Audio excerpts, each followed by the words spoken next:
Mama. Oh, that's Oh, yes. Here. Sextimus. Sextimus. If I've told you once, I've told you 100,000 times. I will not have you playing these foolish games and running around the halls. It just isn't dignified. We are the rulers of the kingdom. And if we don't set a proper example for the rest of the court, I'd like to know who will. I mean, what is the point of being a ruler if one isn't going to behave as a ruler should?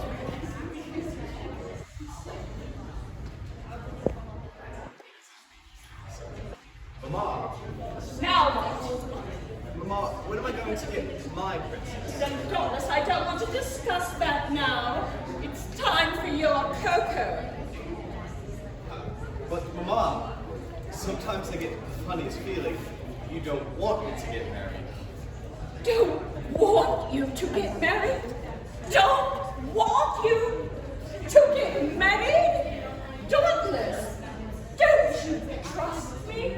Well, of course, Mama, but... Well, then how can you say such a thing?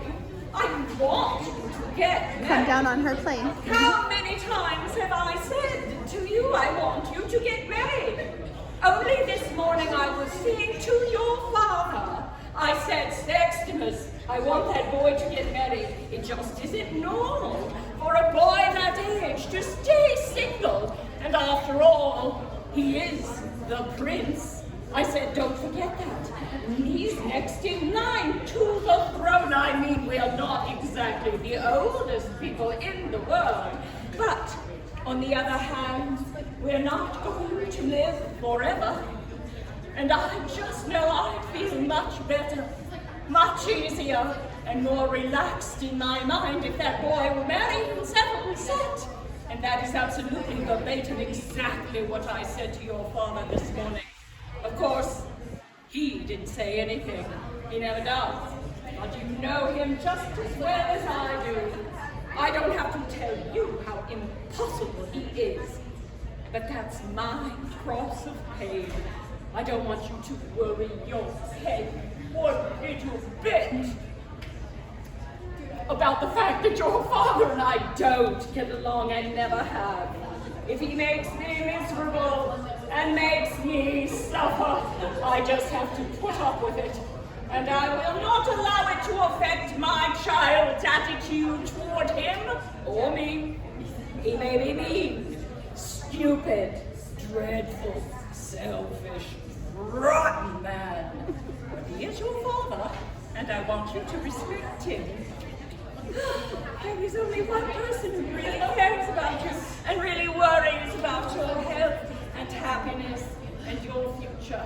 And that's what I'm talking about right now, your future. And I want to make myself absolutely clear. I want you to get married. But I don't want you to marry just anybody. After all, marriage is a lifetime partnership. I wouldn't want to see my little boy make the same mistake I did and wind up miserable the way I do.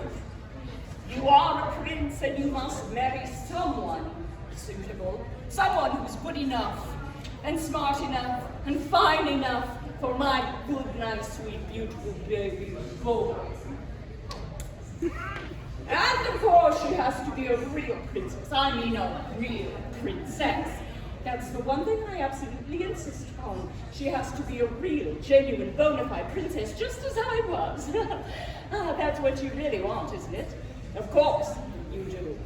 Oh, if I were only 20 years younger. Just remember this. You must